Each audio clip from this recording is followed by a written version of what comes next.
Ay, hindi mo tayo sa PRC. Ang dami po nangyayari sa guluhan. Doon po sa duman.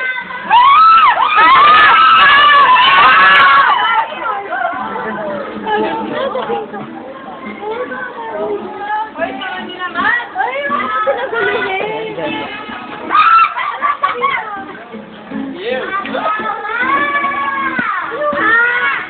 Oo, galing-galing naman ni Dave. Oh, next scene. Next scene. Sa library. Ano yan? Video.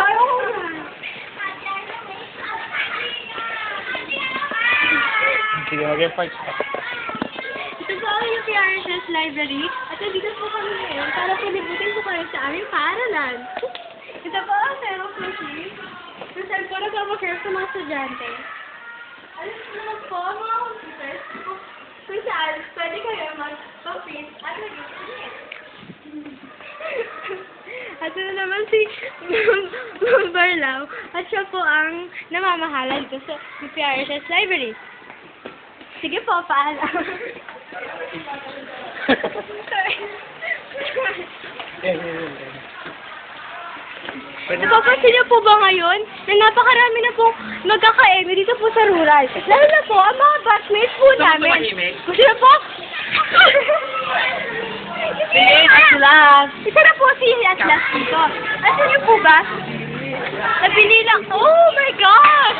Oh my gosh! Sino na ba? Oh my gosh! Akala ko, babae sa lahat pwede mag-date. Pero bakit sila magkasama? Oh my gosh!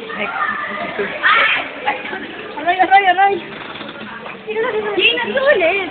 Hindi na kami isod. Isod, nene. Oh, talaga. Isa po sila sa magkakaya dito sa batch namin. Next. At, pwede po yung sila. Sila.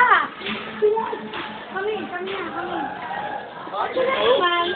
Ako po dito. At nagpapakasunod sila. Nakikita nyo. Mukha niya. Si Osang sa Eva Fonda. Hindi, kamukha niya si Eva. Ayun po. Monster pa po siya.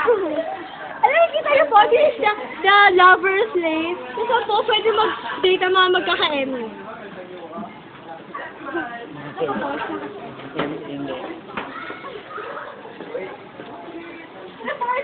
Don't touch me. Okay. So, ngayon po, pumunta na po tayo sa... Wanna die now, stupid Sa reporter. covered book. At kakasalubong po ulit natin. Ayun po na Aura. Nakamukha po si Eva Fonda po siya. Eva Fonda, nakamukha po siya ni Christine Reyes. Siya po yung siya po yung pinakamalaging tao sa mundo. Hindi po, si Christine Reyes. Eva Fonda po. Harry! Magde-date po sila. Ako na aminin. Okay? So, ito pa rin po sila hanggang ngayon. Wala po nangyayari. Hi, Bonaido. Hi, Dina. So, ngayon po. Thank you. Pasabi na ako. Ano tayo sa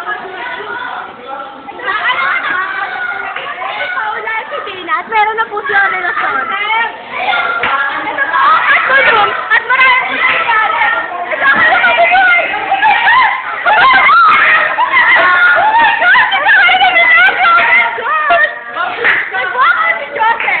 Nag-walk out siya.